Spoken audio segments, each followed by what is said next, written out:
বাংলাদেশ। আপনাদের সবার কাছে পতাকা পৌঁছে দিচ্ছি আমরা।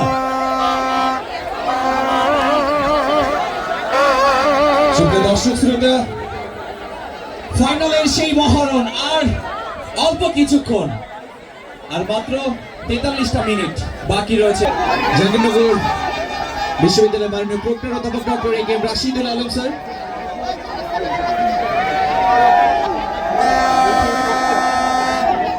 আমাদের এই ব্যারিয়ারের মধ্যে আয়োজক এবং সাংবাদিক বাদে যারা রয়েছে